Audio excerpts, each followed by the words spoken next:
a day into the NFL's free agency negotiating period, and there have been all sorts of moves happening around the NFL. But as of now, the Ravens have been relatively quiet. Their big move happened over the weekend when they reached that new contract with left tackle Ronnie Stanley, and it was huge to keep him in Baltimore for the next 3 years. Now, the Ravens today also made a significant move to reportedly bring back fullback Patrick Ricard. Now, he's a big-time player for this offense, a Pro Bowler, so the Ravens keep a pair of Pro Bowlers with Stanley and now Ricard. Now, when it comes to adding players to this team, the Ravens have not brought in any new free agents to the roster as of this recording. The Ravens and the Eagles are actually the only two teams in the league right now who have not reached a contract with a free agent from another team based on the reports that are out there. And that speaks to the approach for both of these teams.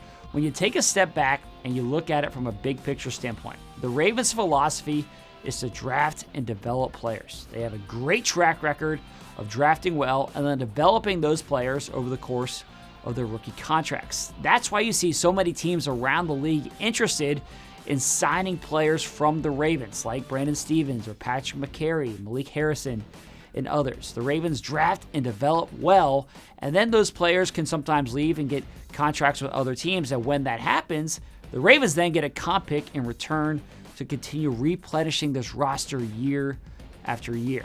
The Ravens use free agency as a way to augment the roster, but that's not the foundation of how this team is built.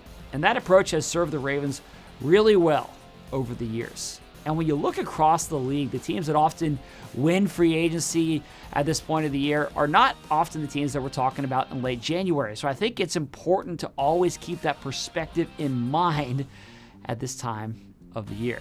Now, of course, the Ravens will still make moves in free agency, but it seems more likely that that will be in the second and third waves of this free agency cycle. Now, we dove into this conversation in depth on the Lounge podcast, which is available now, so go ahead and check out the latest episode of that wherever you get your podcast. Thanks so much for watching. I'll see you again tomorrow.